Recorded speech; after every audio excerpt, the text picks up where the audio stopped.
میرے نبی نے فرمایا قیامت کے دن میں اٹھوں گا، میرے دائیں طرف سے ابو بکر اٹھے گا، میرے بائیں طرف سے عمر اٹھے گا۔ حضرت بلال کی قبر ملک شام میں ہے، لیکن میرے نبی نے فرمایا بلال میرے قدموں سے اٹھے گا، مدینے سے اٹھے گا۔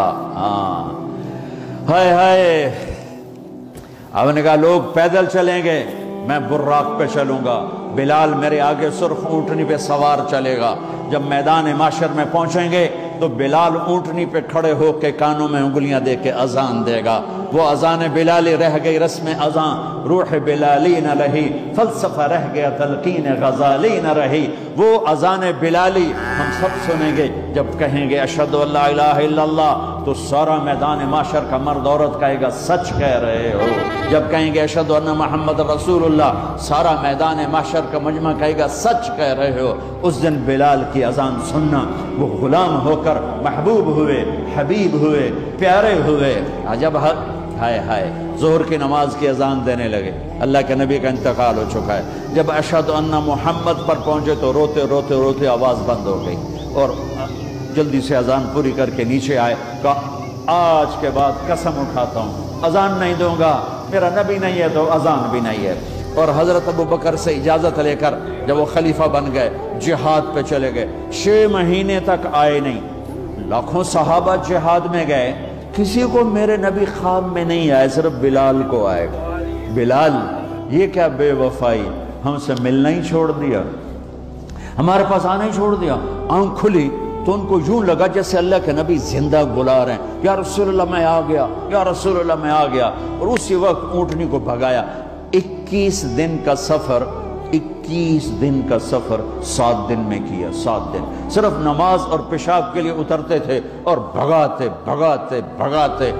8ویں دن جب مدینے میں پہنچے تو آتے شور مچایا، یا رسول اللہ میں آ گیا، یا رسول اللہ میں آ گیا۔ ان کے ذہن سے نکل گیا کہ آپ تو دنیا سے جا چکے ہیں۔ جب مسجد کے قریب پہنچے تو پھر تڑپ اٹھے اور چیخنے لگے کہ آپ تو ہیں ہی نہیں۔ پھر گئے سیدھے قبر پہ جا کے یوں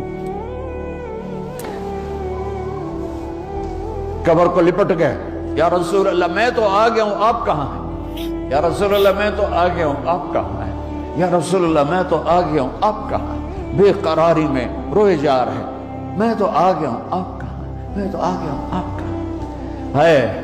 نماز کا وقت داخل ہو گیا، کون سی نماز تھی اللہ ہی جانتا ہے، اور سب کو پتا تھا بلال نے قسم کھائی ہے کہ اذان نہیں دیں گے، لہذا کسی کو جرت نہیں ہو رہی کہ بلال سے کہیں آج اذان بلالی سنا دے۔ تو چند صحابہ کو خیال آیا کہ نبی کے نواسوں کو سفارشی بناتے ہیں، حسنین۔ آپ نے فرمایا میری آنکھوں کی ٹھنڈک حسن اور حسین، میرے جنت کے پھول حسن اور حسین۔ آپ ان دونوں کو اٹھاتے اور دونوں کو سینے سے لگاتے اور کہتے ہیں اللہ میں ان سے پیار کرتا ہوں، تو بھی ان سے پیار فرما، اور جو ان سے پیار کرے ان سے بھی پیار فرما، اور جو ان سے بغض رکھے ان سے بغض رکھ، جو ان سے نفرت کریں ان سے نفرت کر، جو ان سے پیار کریں ان سے پیار کر۔ صحابہ آئے بچوں کے پاس، حسن حسین، کہ بچوں آج کسی کی نہیں چلے گی، تم بلال سے کہو اذان دے۔ تو یہ دونوں ننھے منھے بھائی، حسن 7 سال کے، حسین 6 سال کے، 10 مہینے کا فرق تھا دونوں بھائیوں۔